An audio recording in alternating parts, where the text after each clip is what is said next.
बार की बात है, एक जंगल में एक नाग नागिन का जोड़ा रहता था। नाग नागिन के अलावा वहीं पास में एक नेवले और उसका परिवार भी रहता था। नेवले और नाग नागिन की आपस में बहुत लड़ाई होती थी। नाग नागिन हमेशा शांति से रहना चाहते थे, पर नेवला उन दोनों को मार डालना चाहता था और इस तरह से वो दोनों हमेशा से एक दूसरे से लड़ते थे। एक रोज नाग नागिन नेवले के घर के पास से गुजर रहे थे। आज मैं इन दोनों को नहीं छोड़ूंगा, मार ही डालूंगा। आज तो दावत होगी, दावत भगवान, दावत। नेवला जाकर नाग नागिन के ऊपर हमला कर देता है।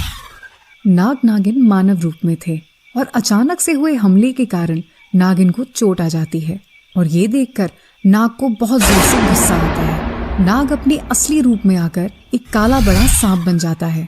तेरी इतनी हिम्मत, तूने मेरी नागिन को चोट पहुंचाई।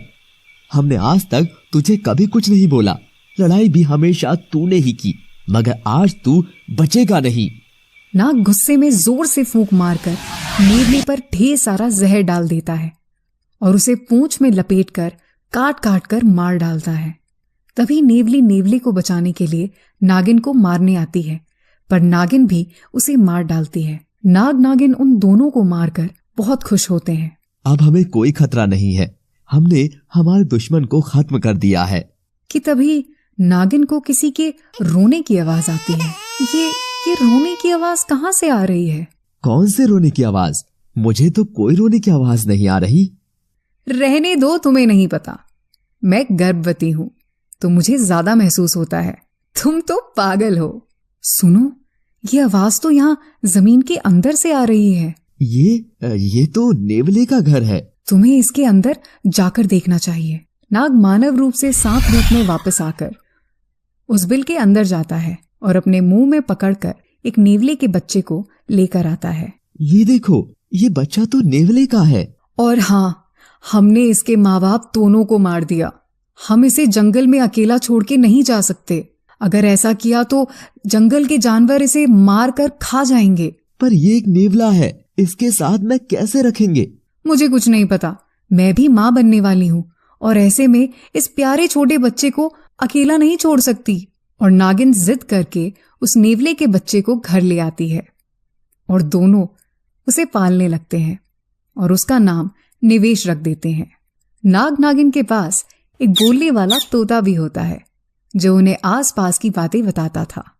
निवेश और तोते की भी बहुत अच्छी दोस्ती हो जाती है और फिर नागिन के एक सुंदर लड़की होती है जिसका नाम बेला रखा जाता है। बेला और निवेश बचपन में साथ खेलते, साथ सोते और साथ ही मस्ती करते थे। मगर जहां बेला इच्छाधारी नाग नागिन की लड़की होने की वजह से मानव रूप में थी, वहीं निवेश अपने नेवले रूप में ही रहता था। धीरे धीरे निवेश और बेला बड़े होने लगे और फिर एक दिन, माँ देखो, निवेश ने मुझे नाखून मारा। नी माँ, वो गलती से हुआ। पता नहीं मुझे अचानक क्या हुआ कि मैंने नाखून मार दिया। नागिन चिंता में आकर नाग के पास जाती है। सुनिए, मुझे अपनी बेला की बहुत चिंता सता रही है। कहीं नीवू बेला को मार ना दे। ये तो तुम्हें पहले सोचना चाहिए था। खैर, दोनों बच्चे हैं, खेलते खेलते वक्त बीत जाएगा, तुम फिक्र मत करो।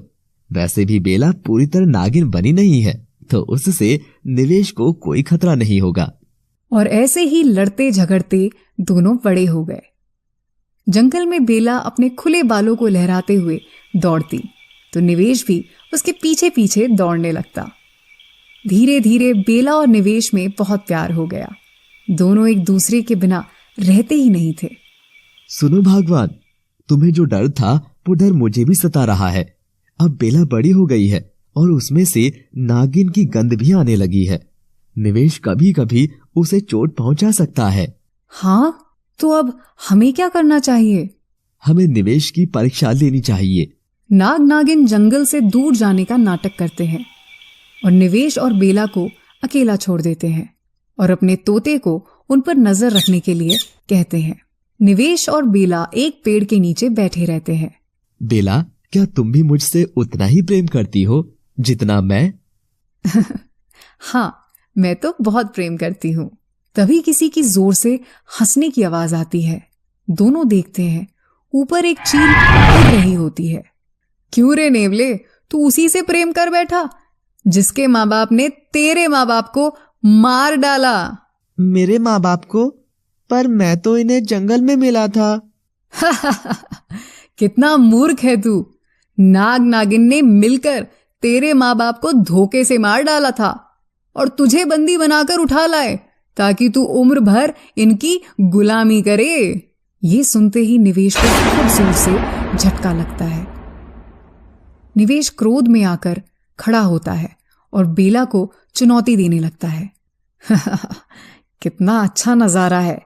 अब दोनों में से कोई ना कोई एक दूसरे को मार डालेगा और फिर मैं उसका स्वादिष्ट मांस खाऊंगा। तुम गलत समझ रहे हो निवेश, ये जरूर हमारी लड़ाई करा रहा है। नहीं, मैं किसी को नहीं छोड़ूंगा। ये कहते हुए निवेश बेला पर कूदता है। बेला को भी क्रोध आता है और वो भी लड़की से नागिन बन जाती है। दोनों एक दूसरे के ऊपर टूट पड़ते हैं कि तभी एक आवाज आती है, रुक जाओ। सामने नाग नागिन का तोता बैठा होता है। तुम दोनों ऐसे नहीं लड़ सकते हो। नहीं, इसने मुझ पर हाथ उठाया, मैं इसे नहीं छोड़ूंगी।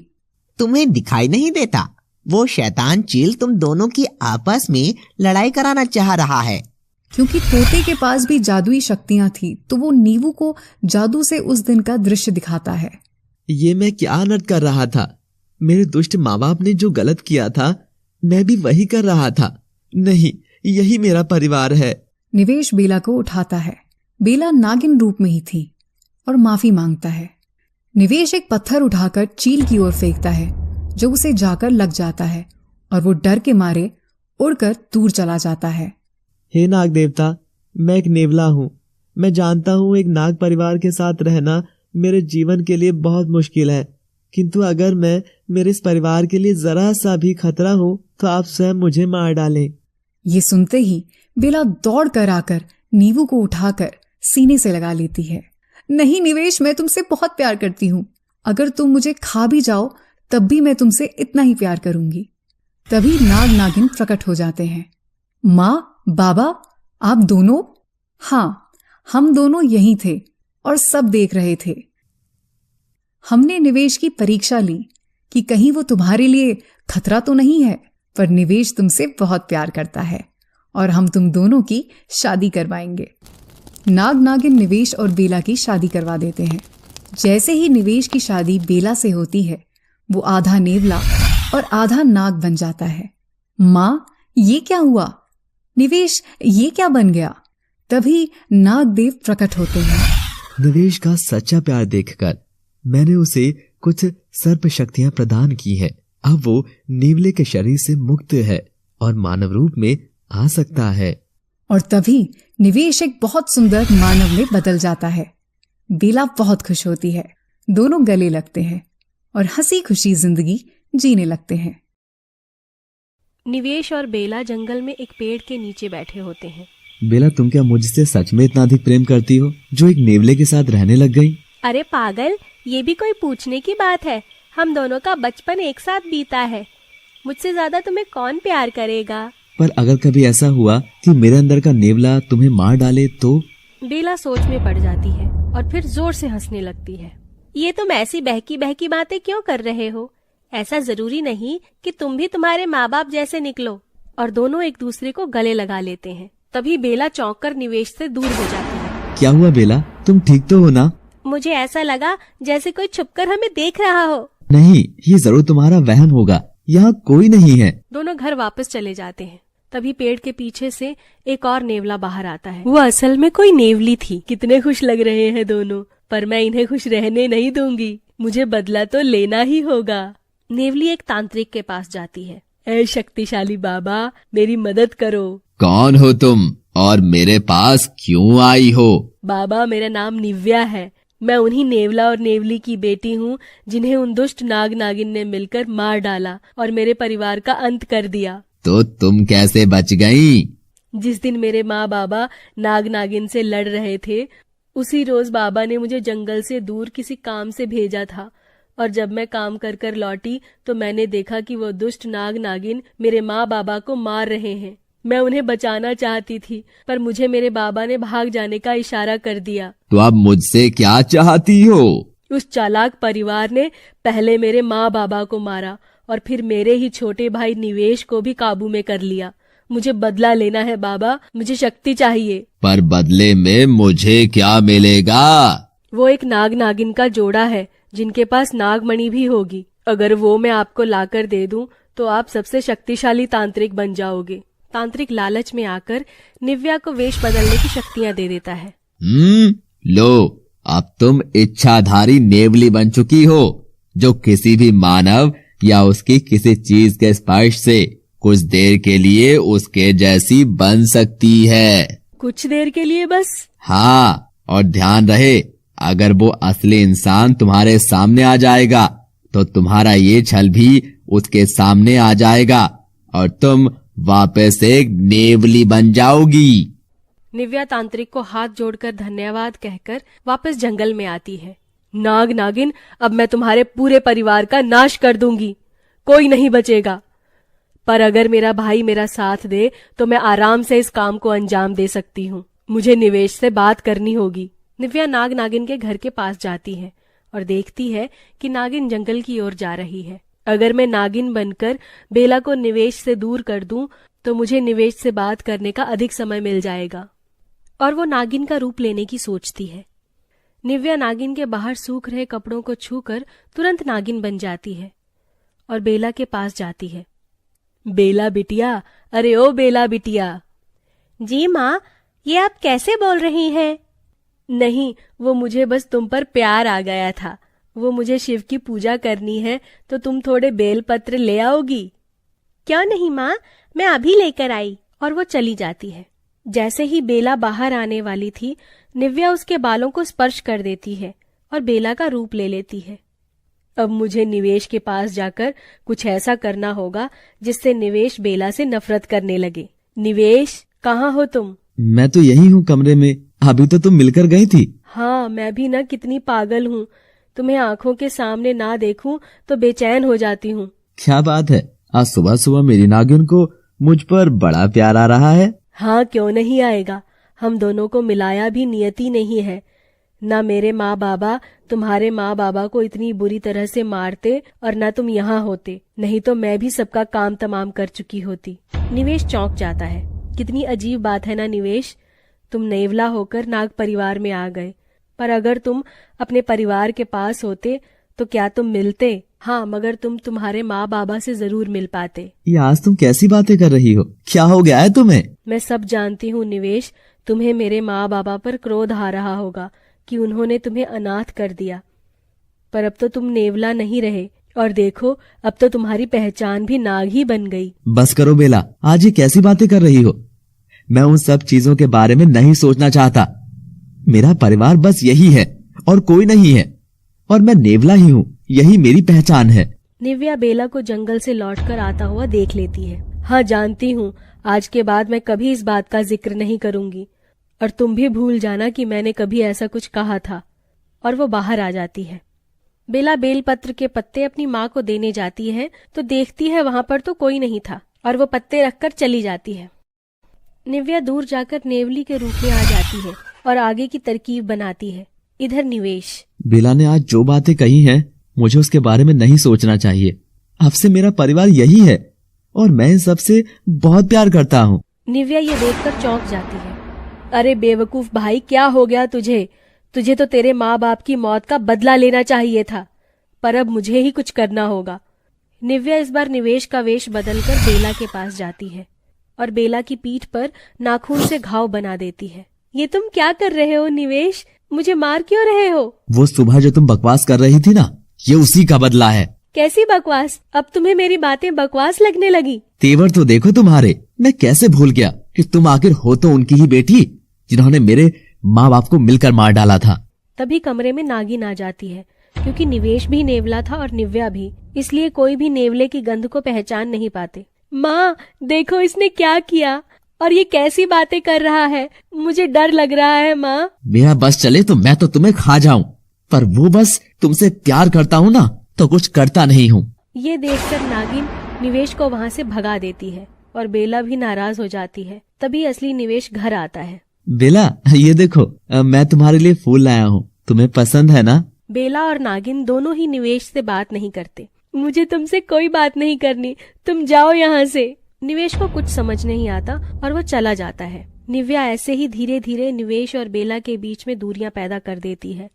कभी निव्या निवेश बनकर बेला को मारती थी तो कभी निव्या बेला बनकर निवेश की ओर जहर फेंकती है। दोनों में लड़ाइयां शुरू होने लगी थी।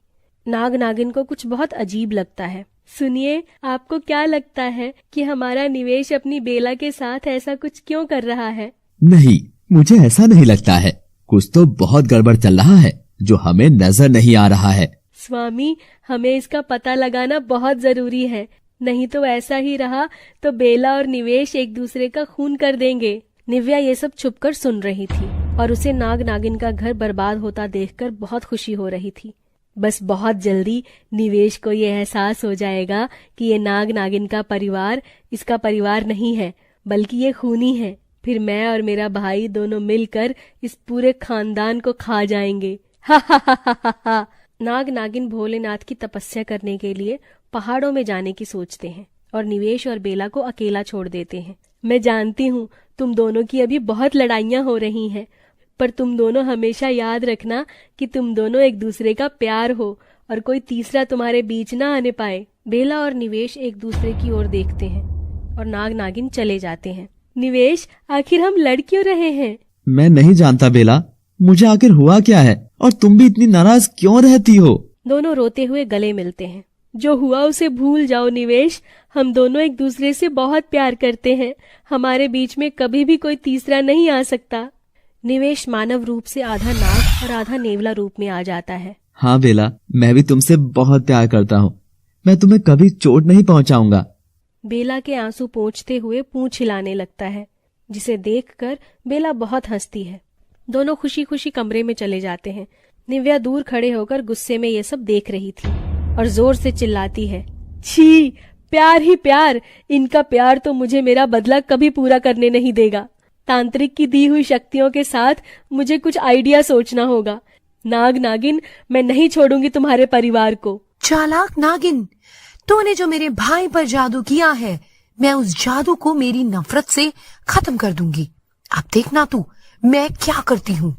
बेला और निवेश पिछला सब कुछ भूलकर अपनी जिंदगी की शुरुआत करते हैं, मगर जो जहर निव्या दोनों के मन में घुल चुकी थी, उसका असर अब उनके प्यार पर होने लगा था। बेला निवेश के पास सोने से डर रही थी कि कहीं निवेश रात में उसे मार ना दे, और चद्दर उठाकर बाहर जाने लगती है। कहाँ जा रही हो बेला? वो निवेश, मुझे अकेले सोना है बिस्तर पर, तो मैं माँ के कमरे में सो जाती हूँ, तुम यहीं सो जाओ। निवेश को अजीब लगता है। अब निवेश भी डरकर रहने लगा था। जब भी बेला नागिन के रूप में रहती थी, उसे देखकर निवेश को ऐसा लगता जैसे बेला कभी भी उसे डस लेगी। और धीरे धीरे कुछ दिनों में ही दोनों ने बातें कम कर दी। और एक दिन बेला पेड़ के नीचे बैठी हुई थी, तभी उसे एक आवाज आती है जो किसी लड़के की थी। बेला आवाज का पीछा करते हुए उस ओर जाती है और देखती है कि सामने एक लड़का पड़ा हुआ है और उसके पाँव में चोट लगी है। अरे ये क्या, तुम तो जख्मी हो। बेला उसके पास जाकर उसे खड़ा करती है और पत्थर पर बिठा देती है। जैसे ही बेला की नजर उस सुंदर नौजवान लड़के पर पड़ती है, तो वो बस उसे देखते ही रह जाती है। ये इतना सुंदर लड़का हमारे जंगल में क्या कर रहा है? मैं इस पर से अपनी नजरें क्यों नहीं हटा पा रही हूँ? तभी वो लड़का बेला के सामने हाथ हिलाकर बोलता है, कहाँ खो गई आप सुंदरी? सुंदरी? नहीं नहीं, मेरा नाम बेला है। और आपका? मेरा नाम कल्पित है, मैं पास ही के गांव में रहता हूँ। मैं यहाँ से गुजर रहा था कि तभी मेरा पाँव इस पत्थर से टकरा गया और मुझे चोट आ गई। बेला बस उसके चेहरे की ओर देखती ही रहती है। कितना मनमोहक चेहरा है, ये मुझे क्या हो रहा है? मैं इसकी ओर आकर्षित कैसे हो सकती हूँ? पर आप जैसी इतनी सुंदर लड़की यहाँ वन में क्या कर रही है? वो मैं भी बस यहाँ से गुजर ही रही थी। अच्छा, क्या यहाँ तुम अपने परिवार के साथ रहती हो? हाँ, मैं यहाँ बस अपने माँ बाप के साथ रहती हूँ। अच्छा बेला, तो मैं यहाँ अक्सर आता जाता रहता हूँ, क्या तुम मुझसे यूं ही मिलोगी? ये सुनते ही बेला खुशी से चिल्लाती है, हाँ हाँ, क्यों नहीं मिलूंगी, बिल्कुल मिलूंगी। बेला उसका हाथ पकड़ लेती है। दोनों शर्मा जाते हैं और बेला घर को लौट जाती है।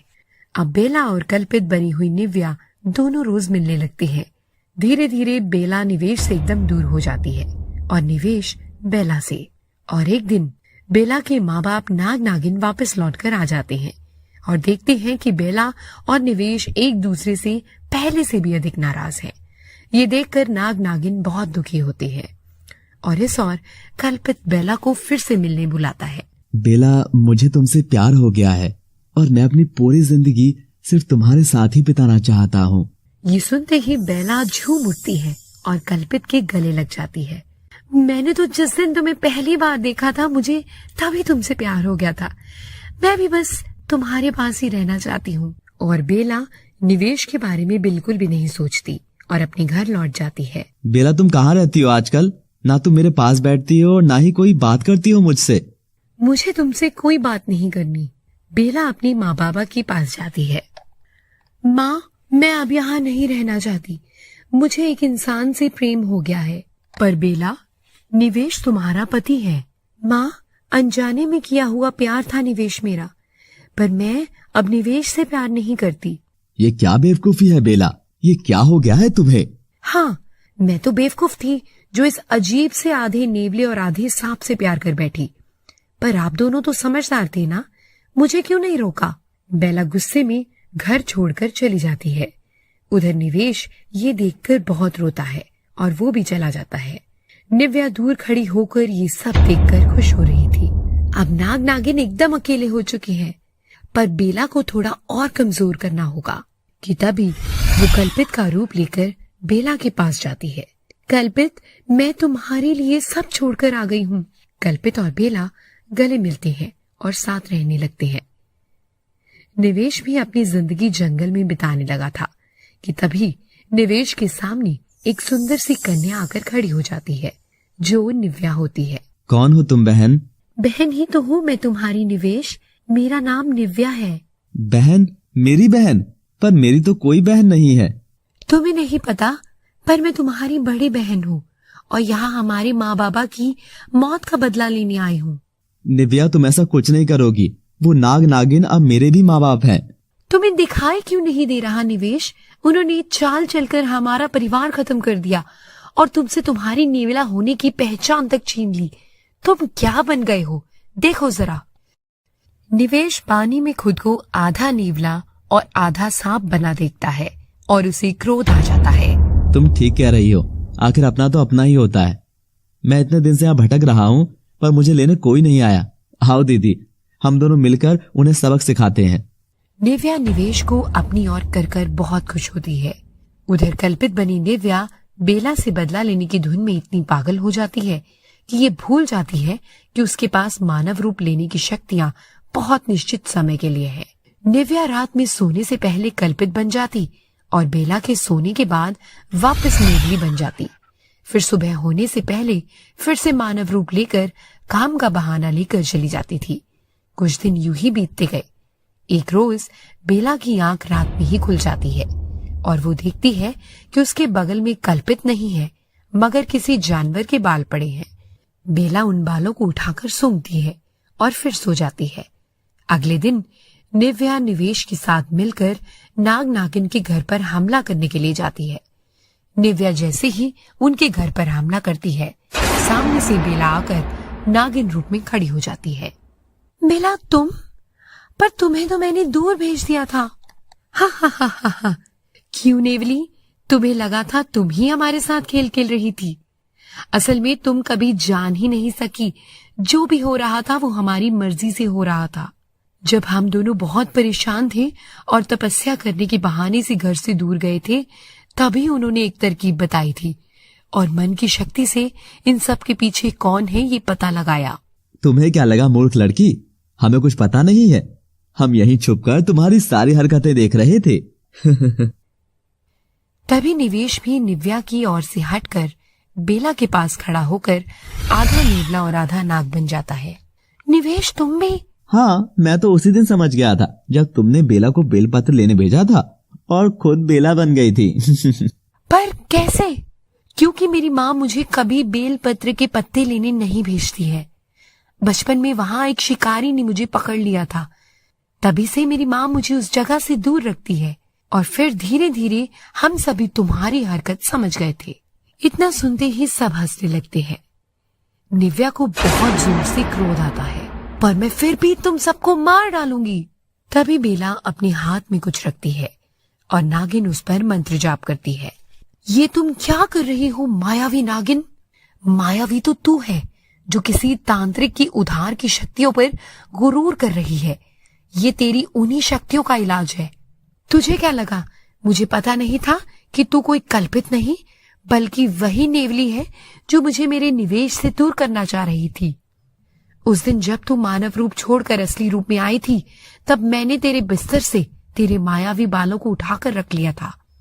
मुझे माँ बाबा ने तेरी इन शक्तियों का तोड़ लेने के लिए ही तेरे पीछे भेजा था और मैंने वो सब प्यार का नाटक किया। हा हा हा हा हा हा। और नागिन उन बालों पर तुरंत मंत्र फूंकती है। निव्या का मानव रूप जलने लगता है और वो वापस नेवली के रूप में आ जाती है। तभी निव्या जोर से छलांग मारते हुए बेला के ऊपर हमला करती है कि तभी निवेश सामने खड़ा हो जाता है। तुम मेरी बहन जरूर हो, मगर इस बात को तुम्हारा मान लेना बहुत जरूरी है कि हमारे माँ बाप ही दुष्ट थे, ये लोग नहीं, इसलिए उन्हें ऐसी मौत मिली। तभी नाग अपनी चमत्कारी मणि की ताकत से निव्या को पाताल में भेज देता है। ऐसा मत सोचना कि मैं तुम लोगों से हार गई, पर मैं वापस जरूर आऊंगी। मेरा बदला अभी पूरा नहीं हुआ है। नेवली चिल्लाती हुई पाताल में कैद हो जाती है। बेला चलो, अब हमने नाटक आखिरकार खत्म कर ही दिया, अब हम वापस से खुशी खुशी रहेंगे। बेला निवेश को गले लगाती है। मुझे तो उस दिन सच में ऐसा लगा था कि कहीं तुम्हारा दिल मेरी बहन के उस सुंदर लड़के वाले रूप पर सच में तो नहीं आ गया। मैं सच में बहुत डर गया था। पर बाबा, आपके पास नागमणि है, ये आपने मुझे पहले कभी नहीं बताया। हाँ, बेला को बताइए आप। बेला, हम जंगल में रहते जरूर हैं, पर मैं कोई मामूली नाग नहीं हूँ। इसके पीछे एक बहुत लंबी कहानी है। कहानी? अरे वाह बाबा, सुनाइए ना कहानी। इतने बड़े नाटक के बाद एक कहानी तो सुना ही दीजिए। बेला और निवेश बहुत खुश होते हैं। ये उस समय की बात है जब मैं तुम्हारी माँ से बस मिला ही था। बाबा सुनाइए ना कहानी, आपके और माँ की। हाँ माँ, आप ही बता दो कैसे आप दोनों मिले और ये नागमणि कैसे आई। ये उस समय की बात है जब मैं तुम्हारी माँ से बस मिला ही था। नाग का नाम राघव था और नागिन का मंजरी। मैं नागलोक के राजा का छोटा बेटा था। क्या नागलोक के राजा मेरे दादा हैं? हाँ, मुझसे बड़ा मेरा भाई केशव और मुझ में अक्सर झगड़े होते थे। केशव की नजर हमेशा नागराज की मणि पर ही रहती थी और मुझे बात पता थी।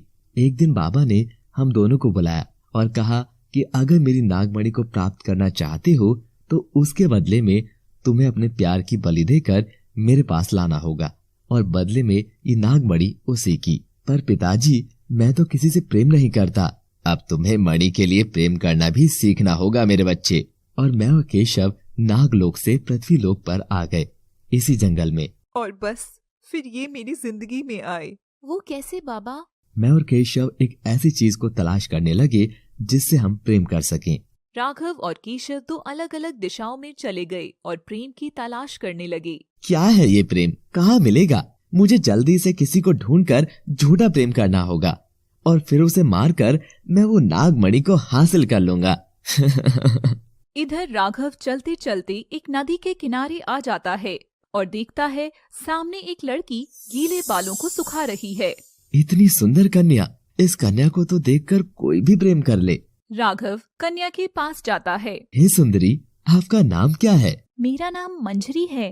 मंजरी, जितना सुंदर नाम उतनी ही सुंदर तुम्हारी ये आंखें हैं, बिल्कुल नदी के शांत पानी के समान। शुक्रिया आपका, पर वैसे आप हैं कौन? इस जंगल में आज से पहले इतने नौजवान लड़के को नहीं देखा। मैं राघव हूँ, पास ही के गांव से आया हूँ। मैंने सुना है यहाँ बहुत सुंदर हिरन है, उसी को देखने। पर मुझे किसी ने नहीं बताया कि यहाँ एक बहुत ही सुंदर लड़की भी रहती है। मंजरी ये सुनकर मुस्कुरा देती है। तुम कहाँ रहती हो मंजरी? मेरा घर तो यही नदी के पास है। मैं भी अब से यहीं रहूंगा। क्या तुम मुझसे मिलोगी? राघव और मंजरी की एक दूसरे से नजर मिलती है और मंजरी मुस्कुराकर चली जाती है और राघव भी वहाँ से चला जाता है। अब राघव वहाँ रोज आने लगा और मंजरी और राघव एक दूसरे से मिलने लगे। एक दिन राघव ने मंजरी के करीब जाकर बोला, मंजरी, मैं तुमसे सच में बहुत प्रेम करने लगा हूँ। मैं भी तुमसे प्रेम करती हूँ राघव। राघव और मंजरी गले मिलते हैं। जैसे ही राघव मंजरी को छूता है, मंजरी नेवली में बदल जाती है। राघव ये देखकर चौंक जाता है। ये क्या? कौन हो तुम? और मेरी मंजरी कहाँ गई? मंजरी वापस मानव रूप में आती है। मैं इच्छाधारी नेवली हूँ। मैं लड़की का भी रूप ले सकती हूँ, पर मुझे यह समझ नहीं आया कि मैं आखिर नेवली रूप में आई कैसे। मेरी सुंदरता की वजह से सब मुझे पाना चाहते थे, जिसमें सर्प जाति भी मुझसे विवाह करना चाहती थी, किंतु नेवला और सांप कभी भी एक नहीं हो सकते। इसलिए ही मुझे श्राप मिला हुआ है कि यदि कोई नाग मुझे छुएगा तो मैं अपने नेवली रूप में आ जाऊंगी। ये सुनते ही राघव के होश उड़ गए। मैंने तुमसे झूठ बोला था मंजरी। मैं नागलोक के राजा नागराज का छोटा बेटा राघव हूँ। तो तुम सिर्फ उस नागमणि के लालच में मुझसे झूठा प्रेम करने का नाटक कर रहे थे और मुझे मारना चाहते थे? नहीं मंजरी, ऐसा नहीं है। मैं तुमसे सच में प्रेम करने लगा हूँ, बहुत प्रेम। एक नाग और नेवली कभी भी एक नहीं हो सकते हैं। बेहतर होगा तुम मुझे मार ही दो। और एक कुल्हाड़ी उठाकर राघव के हाथ में दे देती है और जमीन पर झुक जाती है। राघव कुल्हाड़ी हाथ में लेकर रो रहा था और कुल्हाड़ी फेंक देता है। मैं तुम्हें कैसे मार सकता हूँ? मुझे ऐसी कोई भी नागमणि नहीं चाहिए जो मुझे मेरी मंजरी से दूर करे। मैं सच में तुमसे बहुत प्रेम करता हूँ। ये सुनते ही मंजरी खड़ी होती है और राघव की ओर देखती है और उसके आंसू पोंछती है। जैसे ही वो उसे छूती है तो तुरंत ही नेवली बन जाती है। मंजरी के नेवली अवतार को देखकर राघव भी खुद पर काबू नहीं कर पाता और काला नाग बन जाता है और दोनों एक दूसरे से लड़ते हैं। कि कभी राघव वापस मानव रूप में आता है और जमीन पर पड़ी मंजरी से कहता है, तुमने ठीक ही कहा था मंजरी, एक नाग और नेवली कभी एक नहीं हो सकते। मैं नहीं चाहता कि मैं तुम्हें मारूं और मैं खुद पर काबू भी नहीं कर पाऊंगा, तो बेहतर ये होगा कि मैं वापस नागलोक जाता हूँ। और ये कहकर चला जाता है। जमीन पर पड़ी नेवली रूपी मंजरी मानव रूप ले लेती है और रोने लगती है। हे ईश्वर, ये कैसा अन्याय किया तूने हम दोनों के प्यार में। मैं भी तुमसे बहुत प्रेम करती हूँ राघव, पर मुझे भी डर है कि कहीं तुम्हें चोट ना पहुंचा दूं। इस और केशव भी भटकता हुआ उस नदी के पास आ जाता है। केशव की नजर नदी किनारे उदास बैठी हुई मंजरी पर पड़ती है और वो बस उसे देखता ही रह जाता है। इतनी सुंदर कन्या, इससे तो किसी को भी प्रेम हो जाएगा। अब मुझे देरी नहीं करनी चाहिए। केशव मंजरी के समीप जाता है। हे सुंदरी। मंजरी को लगा राघव वापस आ गया और वो खुशी से मुड़कर देखती है, पर वहाँ केशव ही होता है। तुम कौन हो और मुझसे क्या काम है? हे सुंदरी, इतना भी कड़वा ना बोलो। ये सुंदरी सुंदरी क्या लगा रखा है? जाओ यहाँ से, मुझे बात नहीं करनी। इतने नखरे तुम्हारे। अब तो तुम ही मेरी उस नागमणि तक पहुँचने का जरिया हो सुंदरी। क्या कहा? नागमणि? कौन हो तुम? केशव पास में रखी कुल्हाड़ी को उठाता है और मंजरी की ओर ले जाकर कहता है, मुझे तुमसे पहली नजर में ही प्रेम हो गया और अब तुम मुझे वो नागमणि दिलवाओगी। और यूं बोलते हुए बिना कुछ सुने ही मंजरी को कुल्हाड़ी से काट देता है और मंजरी को उठाकर नागलोक ले जाता है। इधर नागलोक में नागराज और राघव के बीच बातचीत चल रही होती है। लगता है तुम्हें उस नागमणि से प्रेम नहीं है जो तुम प्रेम का बलिदान नहीं दे सके। पिताजी, मुझे नागमणि से कहीं ज्यादा मेरे प्रेम से प्यार था, जिसे मैं अपने हाथों से नहीं मार सकता था। कि तभी केशव प्रवेश करता है और जोर से चिल्लाता है, पिताजी देखिए, मैंने अपने प्रेम की बलि दे दी। और मंजरी को ले जाकर नागराज के पांव में रख देता है। राघव जैसे ही लड़की को देखता है अपना होश खो देता है। राघव मंजरी के पास बैठकर जोर जोर से रोते हुए, हे नागदेव, ये कैसा अनर्थ हो गया। मेरी मंजरी, तुम नहीं मर सकती। भाई, ये तुमने क्या किया? जिस प्यार की जान बचाने के लिए मैंने मणि तुम्हारे हवाले करने की सोची, और तुमने मेरे उसी प्यार को मार डाला। कैसा तुम्हारा प्रेम? मुझे तो पहली नजर में ही ये पसंद आ गई और मैंने कुल्हाड़ी उठाकर इसे मार डाला। कि तभी मंजरी का शरीर नेवले में बदल जाता है। ये देखकर केशव और नागराज चौंक जाते हैं। नागराज केशव को चुप करते हुए कहते हैं, ये क्या? ये तो एक इच्छाधारी नेवली थी। राघव, तुम्हें एक नेवली से प्रेम हुआ है? पिताजी, मैंने तो कहा था कि ये इस नागमणि के लायक ही नहीं है, गद्दार है ये। हाँ पिताजी, मंजरी एक नेवली है, पर मुझे इससे फर्क नहीं पड़ता। मैं उसे बचाने के लिए उससे दूर भी जा सकता हूं। मैं सच में इससे प्रेम करने लगा था भाई, सच में। पिताजी, लाइए मेरी नागमणि। और राघव के पास जाकर, बेवकूफ, मैंने वो बात ये देखने के लिए कही थी कि नागमणि का लालच क्या तुम दोनों से किसी मासूम की बलि दिलवा सकता है। राघव, तुम इस परीक्षा में सफल हो चुके हो।